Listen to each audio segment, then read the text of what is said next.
dia havia trevas sobre a face do abismo e o Espírito de Deus pairava sobre as águas. Deus, haja luz e houve luz. E viu Deus que a luz era boa e fez a separação entre a luz e as trevas. Chamou Deus a luz de dia e as trevas noite. Houve tarde e manhã, o primeiro dia. Amém? Vamos fechar nossos olhos, curvar nossas cabeças. Vamos orar ao Senhor. Grandioso Deus, muito obrigado, Pai, por mais um dia estarmos aqui, reunidos em Teu nome. Ó querido Deus, que em nome de Jesus, Tu venhas estar conosco, que Teu Santo Espírito toque nossos ouvidos, toque nossas mentes e nosso coração, para que a Tua palavra venha verdadeiramente penetrar, Pai, em nossas vidas. E que não venha apenas ficar em nossos ouvidos, mas que venha descer nosso coração para pormos tudo em prática, para a honra e a glória do Teu nome, Pai. Que venhamos aprender mais e mais sobre Ti, aprender a glorificar o Teu nome para todo sempre e eternamente. E todos digam amém. Muito se ouve, né, sobre a criação, que nós ouvimos que Deus criou todas as coisas, que Deus fez todas as coisas somente no seu falar, mas você entende quão profundo tudo isso é? E você entende também qual é o propósito de todas essas coisas? Pois Deus não apenas criou todas essas maravilhas que nós vemos, né, como paisagens, animais e toda a sua criação, somente porque Ele estava em um dia tedioso e, sei lá, foi lá e decidiu criar. Vou bem ali rapidinho, criar o universo e depois eu volto. Não foi isso, igreja. Deus não nos criou simplesmente porque Ele estava sozinho, né, entre aspas. Quando se fala sobre a criação, é inevitável que essas perguntas venham em nossas mentes, né? É como se fosse um eco em nossas mentes. Essas perguntas sempre vão vir. E muitas das vezes vêm até perguntas como de um ateu de plantão, né? E é por isso, igreja, que estamos tendo essas aulas sobre a criação, porque se nós não entendermos o princípio de todas as coisas, nós não conseguiremos entender o propósito de tudo. Amém? Então vamos lá para mais uma aula. Eu creio que você sairá daqui mais sabido, para a honra e a glória do Senhor. Que Deus ilumine nossas mentes e nosso coração. Agora vamos para o primeiro tópico, anotem aí. No princípio. Eu indico para vocês deixar a Bíblia de vocês aberta em Gênesis, pois nós vamos ficar sempre circulando em Gênesis e em outros demais livros, mas só que vão ficar mais em Gênesis. Amém? Ao ler Gênesis 1, você notará uma expressão. Que expressão é essa? No princípio, que tem como significado a separação do tempo e da eternidade. Pois veja o seguinte, vamos explicar aqui. Deus é um ser eterno e as suas leis, as leis do tempo, não têm poder algum sobre ele. E nem é possível ter. É lógico que seja dessa forma, pois o Criador do tempo não pode estar sujeito às leis que ele mesmo criou. Então, o que Moisés nos afirma é que antes do tempo havia a eternidade e que Deus decidiu, pela sua vontade, iniciar a criação. Ou seja, o universo teve um começo absoluto de tudo. No princípio, no início, no começo, Deus criou os céus e a terra. Houve meio que um start ali, né? Deus ele se preocupou com cada detalhe de sua criação, até porque a criação é um ato de Deus, não foi algo assim que ele criou sem querer, não foi um acidente, ou então um erro, ou então um produto de uma divindade inferior. No livro de Gênesis entendemos muitos propósitos e porquês. Na verdade, temos algumas perguntas bem respondidas ali no começo de Gênesis, sendo o principal delas o propósito de toda a criação, né, por inteiro. Mas por hora não entraremos agora nesse questionamento, Vamos falar sobre isso um pouquinho mais à frente. Voltando a Gênesis, nos deparamos com a origem de tudo, com a origem de todas as coisas, mas o que podemos extrair disso? E é aqui que a nossa aula começa por definitivo. Amém?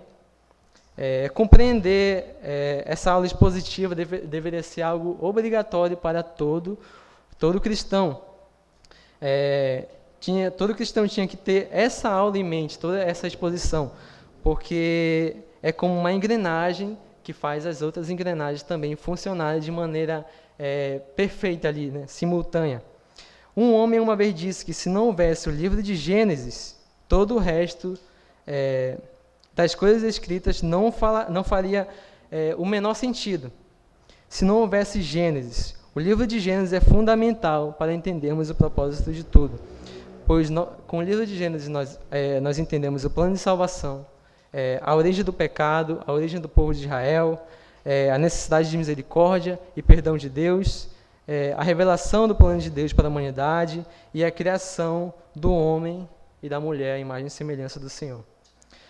Esse é o princípio de tudo, e não haveria como entender o propósito. Deixa eu só ajeitar um pouquinho aqui, que está desbravejando. Será que está muito alto? Tá bom aqui? Amém? Acho que ficou um pouquinho distante agora. Okay. Glória a Deus. Então, como eu estava dizendo, Gênesis é o princípio de tudo, né? E não haveria como entender um propósito sem um princípio. Agora que temos a noção do início ali, mais ou menos, e entendemos um pouco sobre, além da noção, entendemos também o propósito, nós podemos agora nos aprofundar mais ainda nesse assunto. Ainda em Gênesis 1, agora a partir do verso 3 até o 4. Gênesis 1, do verso 3 até o 4.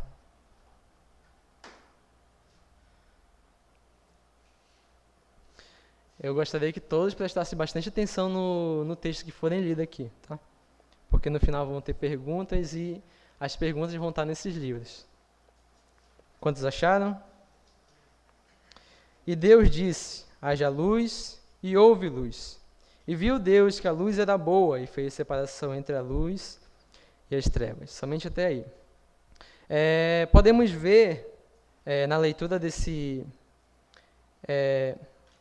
texto apresentado agora, nós podemos ver não somente o porquê da criação, mas também podemos visualizar através do autor, né, do escritor, que Deus ele não se utilizou ali de suas mãos ou então de um esforço braçal, mas ele se utilizou da sua voz. Deus ele falou: haja luz, e houve luz. Ele não usou a sua mão ali montando como se fosse um Lego, ou então um quebra-cabeça. Ele usou somente o seu falar, as suas palavras. Agora vamos para Salmos 33. Salmos 33, verso 6.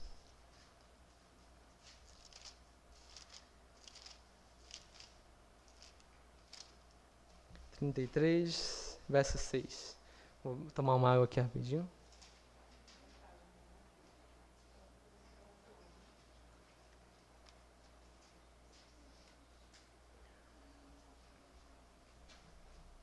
Quantos acharam?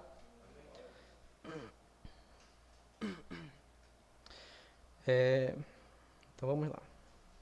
Salmos 33, a partir do 6. Somente o 6, na verdade. Os céus, por sua palavra, se fizeram, e pelo seu sopro de sua boca, o exército deles. Isso não é somente algo incrível e maravilhoso, né, citado aqui nesse livro, mas também nos mostra que o nosso Deus é o único Deus que existe, porque ele não precisou fazer esforço com suas mãos, assim como os deuses da mitologia grega ou então da mitologia egípcia, né? Que alguns deles tiveram que fazer umas obras ali com as suas mãos, alguns tiveram que puxar carruagem com cavalos, ou então o outro teve que fazer tanto esforço que suava e acabou criando as coisas sem querer ali.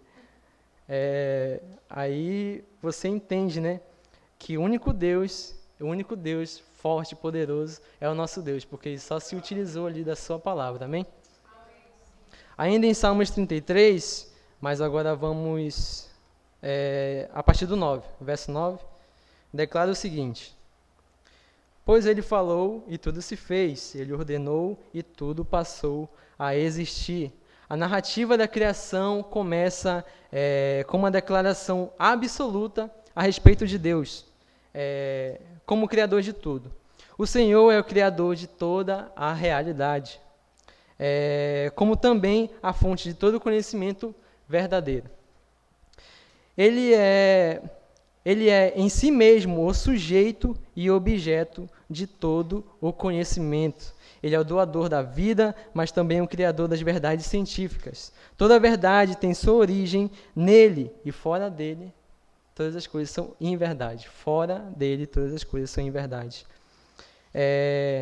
Amém? Alguma pergunta até aqui? Ou está tudo nos trincos? Né? Se tiver alguma dúvida, deixa eu ver aqui, quem que vai responder? Não, Samuel. A Gabi está aqui. Qualquer coisa, a Gabi está aqui. A nossa acadêmica está aqui. Qualquer coisa, direciona ela. Enfim, né, brincadeiras à parte, se vocês tiverem alguma dúvida, podem falar, tá? Se quiserem, mas se não quiserem, não tem problema. Agora vamos para o próximo tópico, que é a Trindade. Amém? Podem anotar? Agora vamos voltar para Gênesis 1. Gênesis 1, agora a partir do verso 2. A Trindade. Gênesis 1, verso 2. Quantos acharam? Ninguém? Dê um glória a Deus, então. Amém. Gênesis 1, do verso 2. Eu vou ler aqui. A terra, porém, estava sem forma e vazia. Havia trevas sobre a face do abismo, e o Espírito de Deus pairava por sobre as águas. Ao fazer uma leitura superficial da Bíblia, né, sempre nos deparamos com mistérios e coisas totalmente intrigantes. Mas ao ler, interpretar,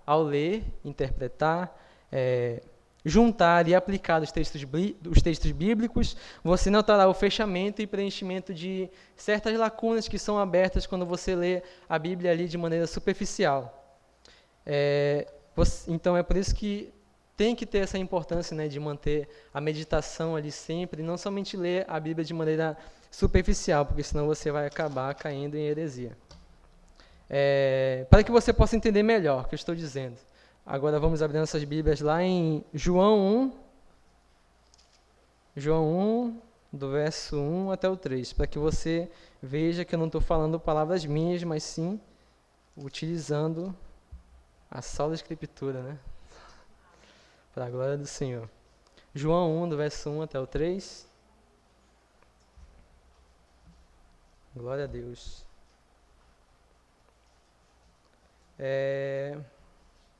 No princípio era o Verbo, e o Verbo estava com Deus.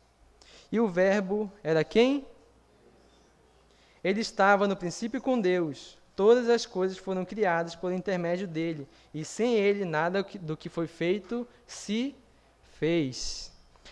Nesse texto você vê uma grande semelhança, né, com Gênesis 1, porque ele destaca ali a palavra no princípio. João ele não estava querendo forçar ali uma entrada de uma pessoa a mais, forçar uma participação ali na criação, mas ele estava querendo complementar e nos revelar quem estava ali, ali naquele momento da criação. Em Gênesis 1 é citado o Espírito Santo, na verdade, voltando à fita, né?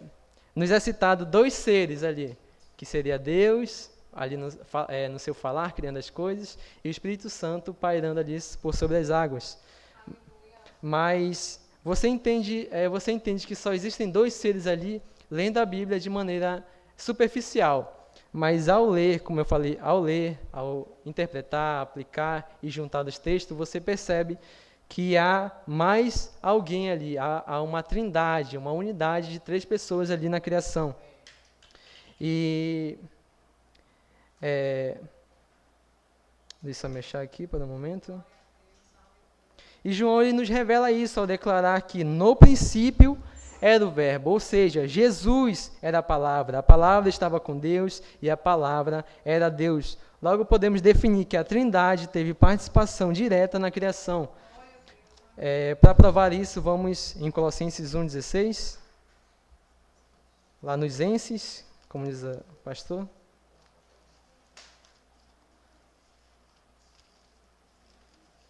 Colossenses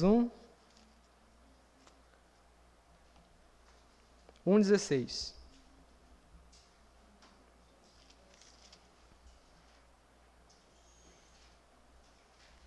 Quantos acharam?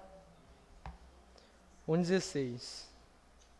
Pois nele foram criadas todas as coisas, no céu e sobre a terra, as visíveis e as invisíveis, sejam tronos, sejam soberanias, quer principados, quer potestades, tudo foi criado por meio de quem? Por meio de Cristo Jesus. A honra seja dada somente a Ele. Amém?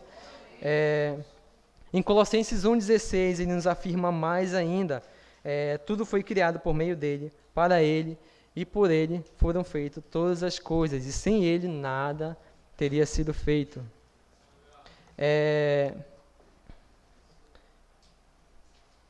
Por mais que em Gênesis 1 não tenha sido citada de maneira direta que Jesus estava ali, mas nós devemos sempre lembrar de João 1, verso 1. As coisas foram criadas através da palavra de Deus e Jesus era essa palavra. E é por isso que devemos glorificá-lo, porque tudo aponta para Ele. Não tem como olhar, como houve uma pregação aqui, né, sobre a contemplação, não tem como olhar o horizontal sem lembrar do vertical, exatamente. Então, tudo aponta para o Criador, o propósito, com o propósito final de glorificá-lo eternamente. Amém? Romanos 11:34. Romanos 11, verso 34 até o 36. Amém. Tomar uma água, glorifica o nome do Senhor aí.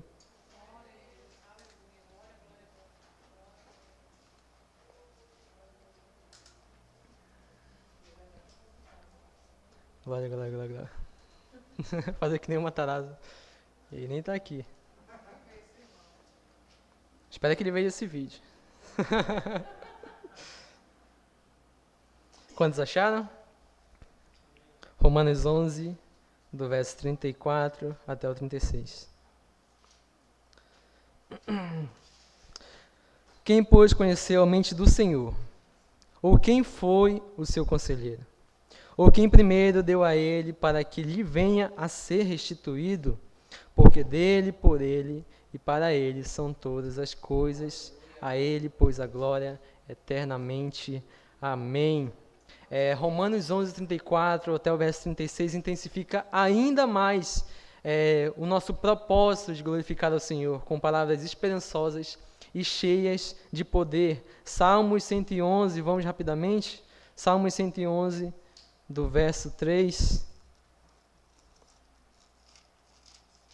Salmos 111. Amém.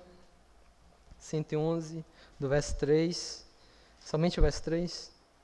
Em suas obras, a glória e majestade e a sua justiça permanece para sempre. Ou seja, a sua criação está cheia de sua glória, e essa glória é direcionada a Ele, pois a criação aponta somente para o Criador. Amém? Benjamin Franklin declara o seguinte: crer que o universo não tenha um Criador é o mesmo que acreditar que o dicionário é resultado de uma explosão na tipografia. O verdadeiro conhecimento científico não nega a existência de Deus. que é a fonte de toda sabedoria e ciência.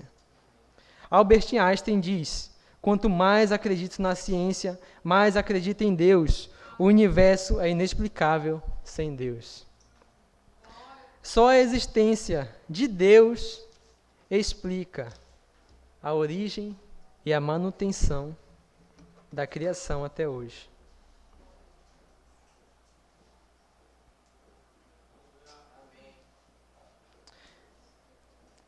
E isso é tão real que basta você olhar para si mesmo. Nem precisa você olhar para aquelas paisagens exorbitantes ou então paisagens assim que deixam você boquiaberto, né? Basta você olhar para si mesmo, pois nós temos como enxergar, nós temos olhos, nós temos o tato, nós temos o cheiro, nós podemos respirar, sentir sabores, andar, tocar. Temos órgãos que funcionam ali de uma maneira extremamente inteligente, né? Se você parar ali para analisar, você verá que é algo realmente surpreendente. Outra coisa que eu acho muito boa de se entender sobre paisagem agora, né, é a questão da Cordilheira dos Andes, que é algo assim que me pega de uma forma que eu fico impressionado. Porque se a Cordilheira dos Andes não existisse, o Brasil seria um local muito seco assim, né, para ser vivido. Seria como mais ou menos a África ali, pois existe uma linha imaginária, né, que passa que deixa os locais secos. A Cordilheira dos Andes funciona como uma barreira natural que retém a umidade trazida pelos ventos do Mar Atlântico, garantindo as chuvas na Amazônia e em outras regiões. Você consegue enxergar que tudo isso só pode ter sido feito por uma vida inteligente e não somente por uma explosão causada por pequenos aglomerados, partículas quentes, mistura com água e luz e energia. Não faz o menor sentido, a não ser que tenha um Criador de forma inteligente, cheia de poder, cheia de glória e cheia de esplendor. Amém? Jeremias 10, 12. Jeremias, capítulo 10, verso 12.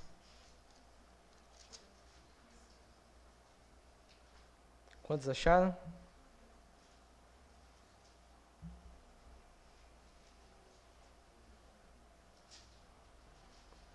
Jeremias 10, verso 12. Desculpa. O Senhor fez a terra pelo seu poder, estabeleceu o mundo por sua sabedoria e com a sua inteligência estendeu os céus. Somente o Senhor tem o poder, a sabedoria e a inteligência para criar todas essas coisas que nós podemos ver e até as que não podemos ver, né? Como foi dito anteriormente, até aquela flor lá que está numa caverna bem escondida foi feita para a glória do Senhor. Esse é o verdadeiro propósito pelo qual Deus criou todas as coisas, para ser exaltado e glorificado para todo sempre. Não há nada na criação que não seja, que não aponte para o Criador. Não tem como, foi falado anteriormente, não tem como olhar para o horizontal sem lembrar da vertical. Todas as coisas apontam para a glorificação do Senhor. Algo importante de ser ressaltado, que eu deveria ter falado no início, porém eu vou falar agora. Deus ele não estava sob coação, nem obrigação e necessidade alguma de criar todas as coisas que nós podemos ver. Resolver fazê-lo foi um ato puramente soberano de sua parte, não produzido por nada alheio a si próprio, não determinado por nada, senão o seu próprio beneplácito. Já que ele faz todas as coisas segundo o conselho da sua vontade. Efésios 1, verso 1.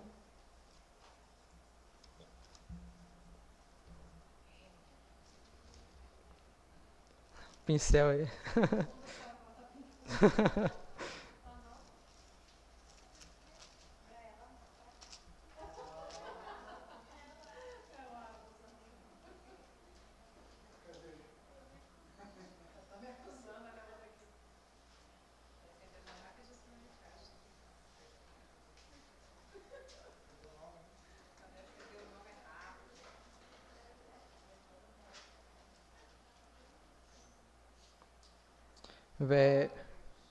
Efésios 1, a partir do verso 3.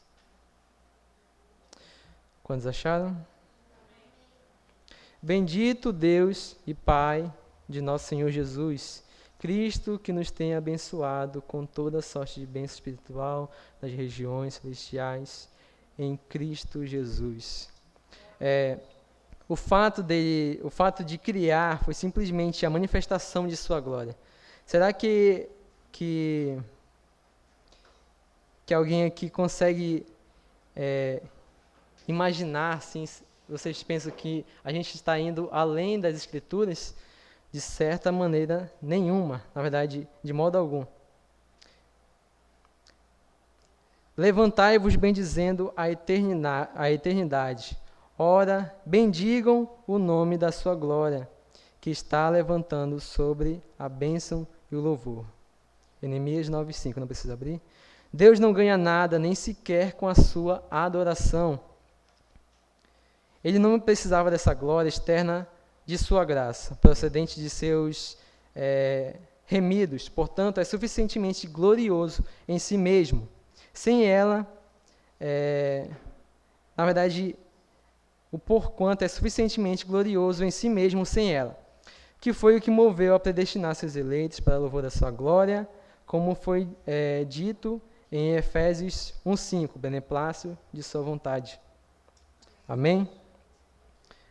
Que essa mensagem fortifique a nossa fé em Cristo, nosso Salvador, e que ao olhar qualquer coisa da criação, qualquer coisa criada, você for observar a floresta, os pássaros cantando, qualquer coisa que você venha ter em sua memória que todas as coisas foram feitas e criadas com o propósito de glorificar o nome de nosso Cristo Jesus. Amém?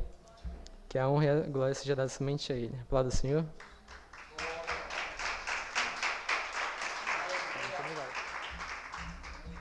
Glória a Deus. Amém. Amém, igreja? Amém. Tem algumas perguntas. Né? Ali passou algumas perguntas. Vou deixar vai responder, começando por ordem alfabética.